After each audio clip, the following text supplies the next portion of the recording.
Hey, thanks for joining me. Hope you're doing well. There is a good deal of evidence that says humans existed at a time before there was a moon in the sky.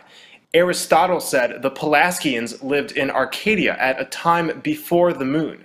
He called these people Proselenians, meaning those who lived before the moon. Anaxagoras and Democritus mentioned these same people as being before the moon, and so convinced were they of this fact that they had no problem relaying it as a part of their standard history lessons to their students of the time. Apollonius of Rhodes mentioned the time when not all the orbs were yet in the heavens, and only the Arcadians lived, of whom it is said that they dwelt on mountains and fed on acorns, before there was a moon. The ancient Illyrians were also Proselenians, whose records record a time before the moon. The 14th century Italian scientist Giordano Bruno echoes all of this. There are those who have believed that there was a certain time when the moon, which was believed to be younger than the sun, was not yet created. The Cordilleras believes there was a time with no moon, and they always to this day start their stories of ancient times with the phrase, "before the moon inhabited the night sky." In Bolivia, there are pictographs stating the moon did not arrive in the heavens until about 12,000 years ago. And strangely enough, there is a lack of ancient moon maps. Pretty weird given that the moon is a main celestial body and the brightest next to the sun. Philip Stuke of the University of Western Ontario couldn't understand this, and after a long search, the oldest reference to the moon he could find was what appeared to be a lunar map inside a tomb in North Ireland, dating back 5,000 years. He found a set of lines and dots that, when placed over a picture of the full moon, appeared to line up. So 5,000 years ago is the oldest reference to the moon. Again, where's the ancient lunar calendars? 3,000 years beforehand, the Sumerians were involved in astrology, but their moon god wasn't present until about 1,000 years after this Irish reference to the moon. Again, the moon is a very obvious body in the sky, so why would we have trouble finding ancient references to it? Well, because the moon wasn't always there. In the story Adam and Eve, Adam refers to the grid that's been placed on our plane. This grid is reinforced by Eve, who is taken from the rib of Adam, a part of the grid. This rib created Eve when the opening was closed. But when you close up an opening, does this make the shape of a human body? No, it creates a circle. Adam was said to be put in a deep sleep during this process, meaning the grid was placed deeply on this plane, interwoven in everything. Eve was created from this grid and was the helper of Adam, the reinforcer of this grid. So the moon was placed here and keeps us in a type of energetic lockdown in more than one way. The square waves that come from the moon, a part of the Saturn moon matrix, aim to keep us in a state of rigidness and to hide our divine potential. Interdimensionally, the moon creates a false light when we die, which when we go through, we are recycled back to this physical plane, so we can remain energetic food for the archons and the reptilians. Through this light, we encounter false light beings who pose as our overlords. And since many of us don't understand our spiritual sovereignty, we go along with their games and agree to their prescription that we must be sent back to Earth to work out karma. Our memories are wiped clean. This doesn't happen to the reptilians who rule this plane, though. Queen Elizabeth, for instance, is said to have been incarnating here for 7,000 years and retains all of her memories. Sometimes it seems that reconciliation stands little chance in the face of war and discord. But as the Christmas truce a century ago reminds us, peace and goodwill have lasting power in the hearts of men and women. The moon displays a lot of strange characteristics that tell us this is not only a holographic projection, but one where strange activity is going on interdimensionally. The lunar wave has been shown by many YouTube channels. The lunar wave is a wave that crosses the entire moon consistently, like a constant loading sequence in a hologram. On many occasions, orbs of light have been seen surrounding and exiting the moon. These are either souls that are being recycled back into another body on Earth, or the false light beings traveling to and from. There's really no way to know, but the activity is strange. The moon has always had a strong relationship with menstruation. In 1980, a study was published on this phenomenon.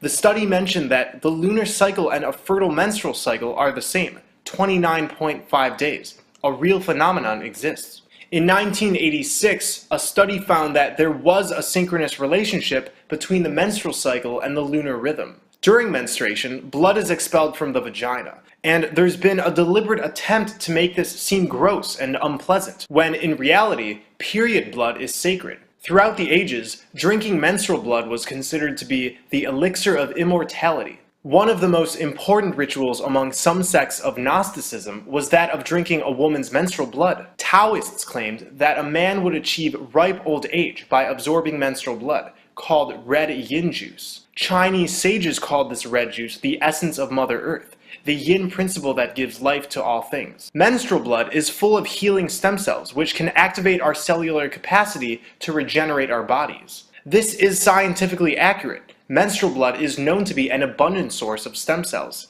During menstruation, part of the uterine lining, which provides nutrients to a potential embryo, is released, and this is what menstrual blood is made of. This uterine lining is full of stem cells which invigorate life, and these stem cells play a vital role in creating us when we're in the womb. Drinking menstrual blood helps both men and women. Some women to this day drink their own menstrual blood and find it has many healing and spiritually cleansing properties. So this promise of old age, health, and immortality coming from the blood of the divine feminine is not only a reference to the drinking of blood, but to a flat earth secret hidden within the female anatomy. Our earth is the mother goddess. We could call her Isis, Gaia, the Great Mother, it doesn't matter. The earth is feminine. In Indian mythology, the Great Mother Kali manifested herself as the spirit of creation, and she invited the gods to bathe in the bloody flow of her womb and to drink from it. The gods in holy communion drank it and rose to heaven.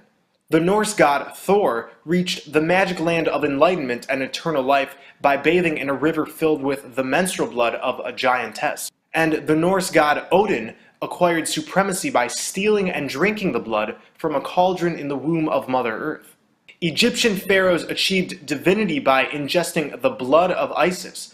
Isis, again, is our Mother Earth. The blood of Isis is another name for the girdle of Isis. Its loop signifies the gate of heaven. When we look at the girdle of Isis, we see the way out of this flat earth matrix. Many symbols must be flipped over to reveal their true meaning. Flipped over, we see an opening at the top, and the two other lines are zeroing in on the gate of heaven. The knots above the opening are the knots that tie down mortal life on earth, and according to Egyptian writings, must be unraveled to enjoy immortality. Free your bonds, says the Egyptian Book of the Dead. Untie the knots of Nephthys. On this diagram of our flat plane, when we put this flipped over symbol in the center, we see this even more clearly. The opening is a passageway, a type of birth canal into another realm, where we pass through the gate of heaven and into the land of perpetual twilight. Greek mystics were said to be born again out of the river Styx. In Greek mythology, Styx is a river that flowed through the underworld. It was seen as the bloodstream from the Earth's vagina. The Earth's vagina, if we are to call it that, is the opening at the center of our plane, where all compasses point to come pass. It's the vaginal vortex, the opening that the sacred blood flows through, and the opening where we must drink this metaphorical blood to achieve everlasting life. And I'm telling you, this is one reason why menstrual blood contains so many healing properties, because it's a flat earth secret that's been hidden within the female anatomy. Crazy, right? And when you take all of the stories about menstrual blood and combine it with the flat earth exit hole, you get one message. Go to Mother Earth's opening, and there you shall find the elixir of immortality. Just like how the Greeks were said to be born again out of the Styx River, the story of the Holy Grail tells us we gain everlasting life when we drink from the Grail. It's the same message. When we drink from these living waters, these body prisons are shed and we're placed back in our original bodies, which are currently on the other side of our plane. These bodies, as I've mentioned, are holographic. We are made of prison cells, and our soul, which resides in our heart, is trapped inside of a rib cage. It's all in our language. Let's get back to the moon. The moon showed up sometime around the deluge occurred. The deluge is known as a great flood, combined with many other catastrophes that suddenly occurred and changed the face of humanity. This event was caused by Saturn. This deluge is recorded by most ancient people.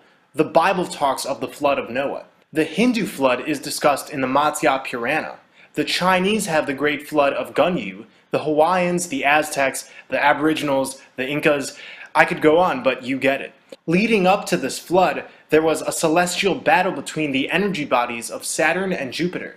During a close approach to Jupiter, Saturn somehow became unstable and, as a result, morphed.